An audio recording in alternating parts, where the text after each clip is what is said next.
చేసి చివరకు రక్తం చిందిస్తారా? కనీసం ఇప్పుడైనా ఆలోచించండి, మానవత్వం మర్చిపోకండి. భార్యాభర్తల బంధం ఈ రోజుల్లో బలహీనమైందా? క్షణిక సుఖం కోసం జీవితాలే బలైపోతున్నాయా? ఒకరిని ఒకరు మోసం చేసి చివరకు రక్తం చిందిస్తారా?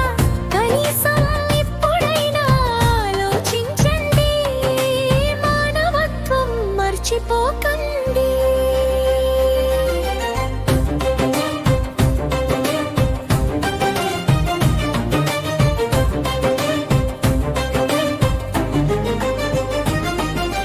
అక్రమ సంబంధాలకు దారి తీసి అమ్మాయి అబ్బాయి ప్రాణాలు పోతున్నాయి.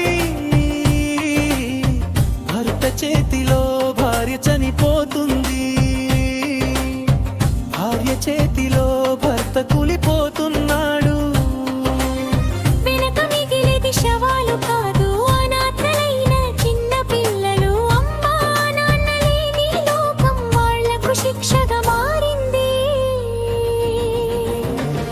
క్షణిక సుఖం మోసపు ప్రేమ నిజమైన బంధానికి శత్రువు. ఈ రోజు ఆనందం కోసం రేపటి భవిష్యత్తు త్యాగమా? భార్య ఇవ్వలేనిది వేరే ఆడది ఏమిస్తుంది? భర్త ఇవ్వలేనిది వేరే మగాడు ఏమిస్తాడు? ఒక్కసారి మనసుతో ఆలోచించండి.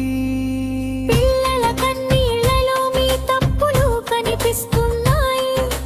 తల్లిదండ్రుల శపాల్లో మీ మార్గం మోసుకుపోతుంది. సమాజం అడుగుతోంది, మనుషులం కాదా మనం? ఇవాళ మీరు చేసిన తప్పే రేపటి చరిత్ర అవుతుంది. చరణం పెళ్లి అనేది ఒప్పందం కాదు, బాధ్యతల బంధం. నమ్మకం, త్యాగం, సహనం అవి లేకుంటే జీవితం శూన్యం. పిల్లలకు మార్గదర్శకులై ఉండండి, వాళ్ళ భవిష్యత్తుకు దీపాలవండి. హింసకు కాదు పరిష్కారానికి మనుషులుగా నిలబడండి. భార్యాభర్తల బంధం రక్తంతో రాయబడకూడదు. క్షణిక సుఖం కోసం బంధాలను కాల్చకూడదు.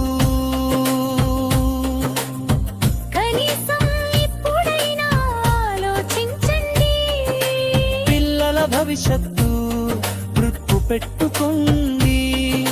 మనమందరం చనిపోవాల్సిన వారమే, కానీ మార్గం చూపే వారిగా ఉండండి. మానవత్వం నిలబడితే సమాజం బతుకుతుంది.